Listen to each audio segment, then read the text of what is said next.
اس کے باوجود بھائیوں، اللہ تعالیٰ کے اختیارات، اللہ کے صفات، اللہ کے اختیارات صرف اسی کے ساتھ خاص ہیں۔ اس کا معنی یہ نہیں کہ رسول کریم صلی اللہ علیہ وسلم کو اللہ کے اختیارات مل گئے ہیں، آپ اللہ کے اختیارات آپ کے ہاتھ میں آ گئے، ایسی بات نہیں۔ اس لیے جو اللہ کا حق ہے اس کو دیا جائے، اور جو رسول کریم صلی اللہ علیہ وسلم کا حق ہے ان کو دیا جائے۔ اصل یہ ہے۔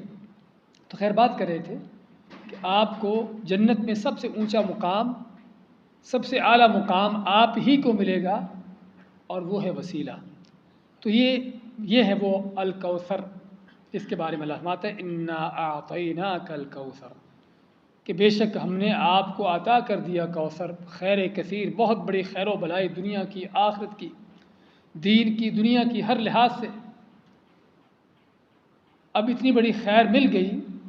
اچھا، حوض کوثر کا بھی معنی اس میں نے جس نے بتایا ہے کہ حوض کوثر کا ترجمہ بھی کیا گیا ہے اس سے، کہ آپ کو ہم نے حوض کوثر عطا کر دیا، تو یہ بھی بہت بڑی نعمت ہے، یہ بھی بہت بڑی نعمت ہے، کیونکہ حوض کوثر بھی کوئی معمولی سی چیز نہیں ہے، جس کے بارے میں آپ فرماتے ہیں کہ وہ کتنا بڑا ہے۔ آپ فرماتے ہیں عمان سے لے کر ایلا تک۔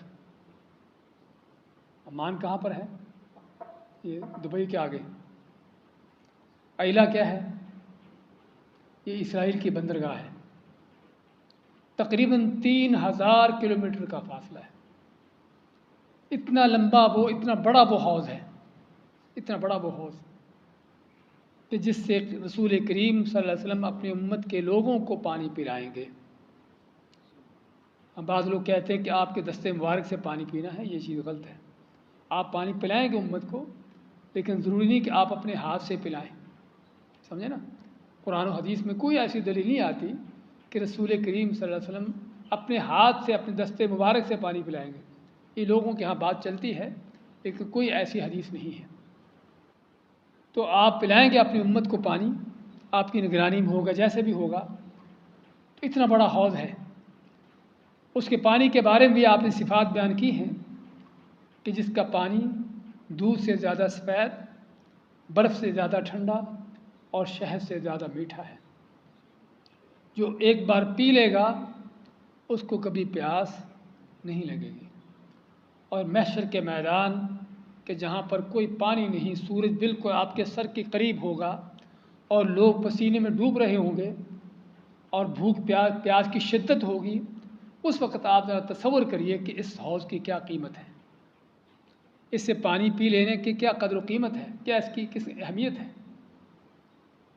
تو اس حالت میں اللہ کے نبی صلی اللہ علیہ وسلم اپنی امت کے لوگوں کو اس حوض سے پانی پلائیں گے، اور سب سے پہلے آپ حوض پر پہنچے ہوں گے، آپ فرماتے ہیں انا فارطکم علی الحوض، لیکن پانی پینے والے کون ہوں گے؟ ہم یہ بھی سوچنا ہے کہ آپ کے اس حوض سے کون پانی پیے گا؟ کہ جس نے بھی کلمہ پڑھ لیا، جس نے بھی اپنے آپ کو مسلمان کہلا لیا، حتیٰ کہ جس نے بھی نماز پڑھ لی۔ آپ فرماتے ہیں کہ میں لوگوں کو حوض پر پانی پلا رہا ہوں گا، اور دیکھوں گا کہ فرشتے کچھ لوگوں کو حوض سے دور ہٹا رہے ہیں، تو میں کہوں گا کہ ان کو آنے دو، میری امت کے لوگ ہیں۔ تو صحابہ نے پوچھا کہ وہاں پر تو ہر طرح کے سبھی لوگ ہوں گے، قیامت آدم سے لے کر سبھی امتیں ہوں گی، آپ کو آپ کی امت کی پہچان کیسے ہوگی؟ آپ نے فرمایا کہ میں ان کے وضو کے اعضاء سے جانوں گا، وضو کے اعضاء چمکتے ہوں گے، اس سے پہچانوں گا کہ میری امت کے لوگ ہیں۔ اس سے معلوم کیا ہوا کہ یہ لوگ کون ہیں؟ جو وضو کرتے تھے۔ وضو کس کے لیے کیا جاتا ہے؟ نماز پڑھنے کے لیے، اس کا نماز پڑھتے تھے۔ اور اس سے پہلے یہ بھی کہ یقینی طور پر مسلمان ہی، ہندو تو نماز نہیں پڑھتا نا، سمجھے نا؟ مسلمان ہیں، آپ کی امت کے لوگ ہیں، آپ کا کلمہ پڑھتے ہیں، اور ان کے وضو کے اعضاء چمک بھی رہے ہیں، لیکن پھر بھی ان کو حوض سے دور ہٹایا جا رہا ہے۔ تو فرشتوں کو آپ فرمائیں گے کہ ان کو آنے دو، میری امت کے لوگ ہیں۔ آپ کو کہا جائے گا انک لا تدری ما احدثوا بعدک، کہ نبی کریم صلی اللہ علیہ وسلم آپ نہیں جانتے ہو کہ ان لوگوں نے آپ کے بعد دین میں کیا نئے نئے کام پیدا کیے، نئے نئے کام شروع کیے۔ بدعات کی طرح طرح کی بدعات جو آج ہمارے معاشروں میں بھری پڑی ہیں، یہ بدعات تو آپ بدعتوں کے کتنے دشمن ہیں، بدعتوں کے ساتھ آپ کا کہ کس قدر آپ کی دشمنی ہے، نفرت ہے۔ آپ جیسے ہی سنیں گے کہ یہ وہ لوگ ہیں جو بدعات پیدا کرنے والے ہیں، آپ فرمائیں گے سحقاً سحقاً لمن غیر بعدی، کہ جنہوں نے میرے دین کو بدلا ہے، ان کو دور لے جاؤ، ان کو دفع کر دو۔ نہیں دیکھیں گے کہ میری امت کے ہیں، میرا کلمہ پڑھتے ہیں، نمازیں پڑھتے ہیں، وضو کرتے ہیں، نہیں دیکھیں گے کچھ بھی۔ پتہ چلا کہ دین کو بگاڑا ہے، دین کو بدلا ہے۔ اور بھائی دین کو بدلنے بگاڑنے کا معنی کیا ہے؟ کبھی سوچا اس چیز کو کہ کوئی بھی ہم جب بدعت کرتے ہیں، وہ کام کرتے ہیں کہ جو اللہ کے نبی صلی اللہ علیہ وسلم کی سنت نہیں ہے، اس کا معنی کیا ہے؟